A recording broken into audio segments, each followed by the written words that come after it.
Page 19, Suave. Whatever, I'm not suave, but okay. I'll fake it. 3/4 time with 1 sharp, so all the F's are sharp. And it's probably in a jazz scale. I don't teach jazz, so I'm not an expert in jazz. I know a little bit about it, just enough to be dangerous, and that's it. 3/4 time, let's take it and just make sure we got the fingering and all the rhythms and all that. Right hand. 1, 2, 3, 1, 2, lift up. You don't have to. You can use second finger if you want. I see nothing wrong with it. I think that's better than using thumb again. I mean, you have to lift up so you can. It's just that I like to learn things originally legato, and that helps my fingering. So even though I'm going to lift up, I would still use second finger on that third measure. But that's just me. You can use thumb if you want. So, and going on, third finger, because we need to be up here. And then here, I don't want to use thumb. This is measure 6. I don't want to use thumb for the last note and use it again on the next one.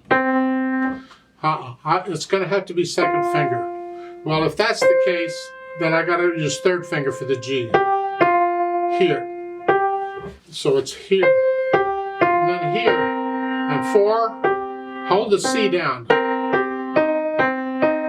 So the C is actually tied, but we have to play it again because it's in both voices and the upper voice needs it. So it has to play it, but you hold it down after you play it. So it's here. So I'm holding it down and going on, it's C flat, E flat. Hold this down as you play that, and hold that down as you play the A flat. They overlap. And then thumb or little finger. And then measure 11. 1, 2, 3, 1, 2, 3, because the left hand takes that other part. And then fourth finger, it's an E natural now because the E flat before is only good for that measure. So it's 1, 2, and that's a G and a D. 1, 2. And again, hold that down as you play the G. 1, 2. You got multiple voices going on. And I recommend a thumb. This is measure 15, a thumb here. And then come up. And again, for measure 18, third finger here. So I can do that. I don't want to use thumb on that last note. That's really dangerous. So third finger. And again, we got to hold that C. You've done this before an octave lower.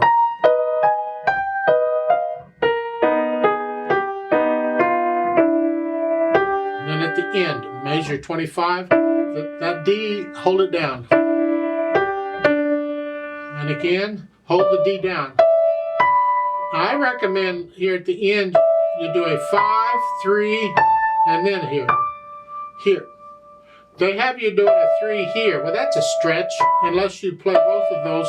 And that's hard because you don't want to hold the E down. So I recommend a 5, 3 here like that.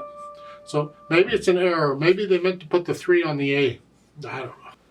Left hand. 1 and 2 and 3. It's a weird rhythm, but that's what it is.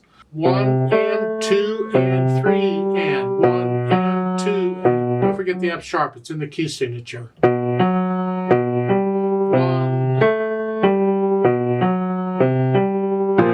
Now it's an F natural. And then going on, this is measure 9. I've thumb. I would put fifth finger on the E flat or the A flat because in measure 11 you got to come up here, here. And even with big fat fingers and all, you can still use the thumb here on measure 11 because that's also a black key, and then you can slide out here, so it's fine. 1, 2, 3, 1, and I recommend a thumb on the F. This way you're a little closer to that C you got to jump down to. Then lift up. Never mind what it sounds like. That's what's written. Okay. That's just the way it is. Now we can't hold that C down, but the pedal will help us. But in theory, it's down. And then again, measure 17. Now it's an F natural.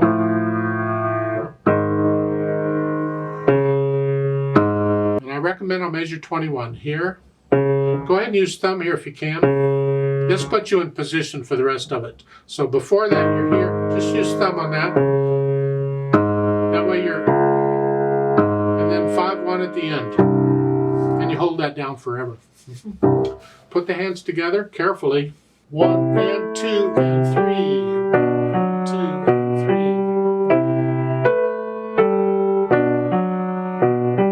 I don't want to play it all for you. You slowly put it together. Work on those little spots, and they'll be all over the place, I'm sure, where you're hesitating. Just work on those spots. And the beat needs to be steady. It doesn't have to be fast, but it's got to be a steady waltz. 1, 2, whatever speed you got to go to get it steady. Get rid of the hesitations.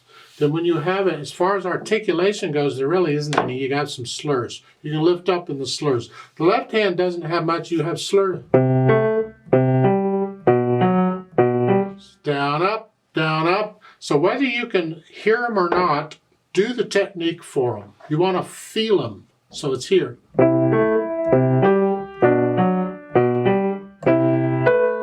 then if it's nothing there, connect it. Put in the slurs, and then add the dynamics. That's for the right hand. The left hand needs to be in the background throughout. Moderately soft, whatever you think that is. Left hand needs to be very soft. In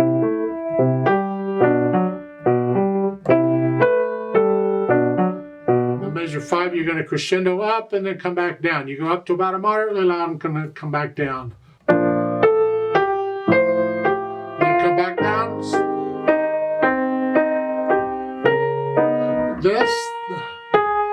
That's moderately soft. Everything else is under that. And then the left hand on measure 11 gets it. The right hand is very soft. And then back to the right hand. And then your crescendo up to moderately loud. That's the right. That's moderately loud. Now we're going to crescendo up to loud. Right there. That come back and that's like the climax of the piece, actually, right? And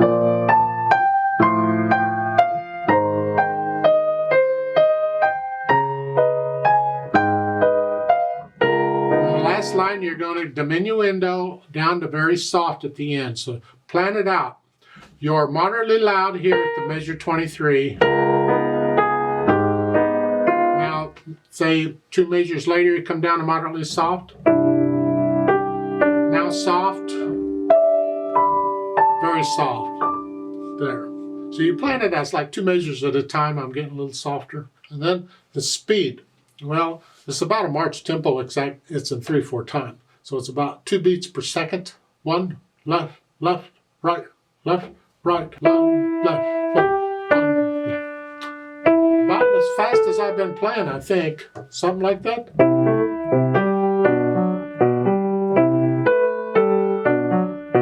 Something like that. But get rid of any hesitations you've got. That beat needs to be steady. Then we add pedal. Cone ped means pedal. And again, we're kind of pedaling at legato pedal. And you're changing it probably. Well, this is a little tricky because we don't want to mush it up too much. That's not suave. I don't think. But you're changing it with a harmony. So we have to adjust it. But it's going to be legato in that the notes are going to go down first and then the pedal. There's an overlap between what you're doing and what the pedal is doing. So at the beginning, I push the notes down first and then the pedal. I'm going to lift it up on beat 3. I'm going to use kind of like, it's sort of like a waltz pedaling. You can either just pedal the first beat of each measure or pedal the first 2 beats of each measure. Well, let's experiment. If I pedal the whole measure and change it at each measure, I get this.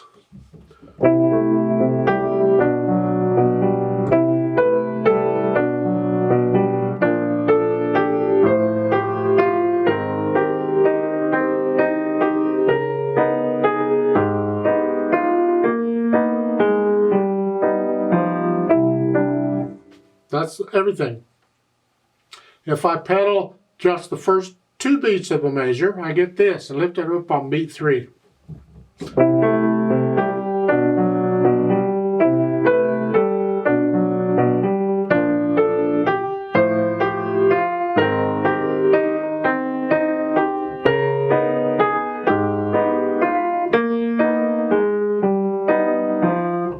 that.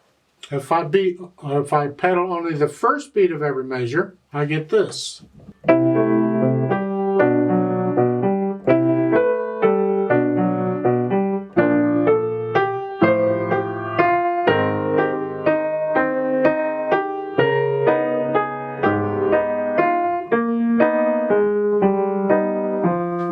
See, it changes it slightly, but you have to listen very carefully. But as you're learning to play the piano, you need to listen carefully anyway. I think between those, I kind of like the idea of holding down 2 beats per measure and lift up on beat 3. So we would do it this way.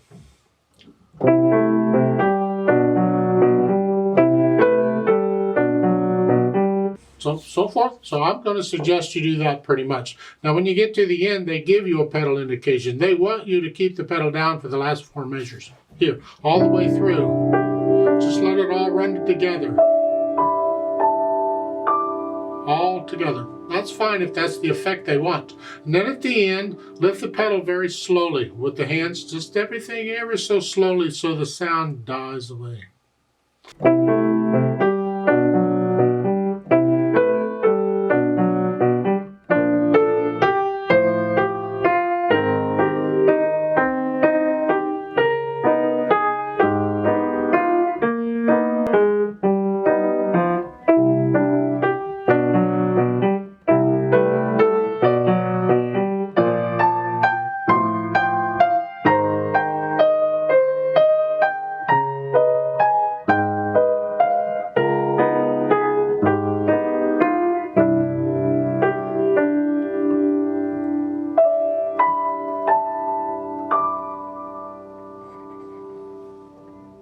I'd like to play this with you very slowly to double check the notes and the rhythms. I'm not going to do the dynamics. We're going to go really slow. I'm going to go ahead and pedal it as I suggested, just 2 beats per measure. So I'll give us 3 counts. 1, ready, and go. And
hold, 2, 3,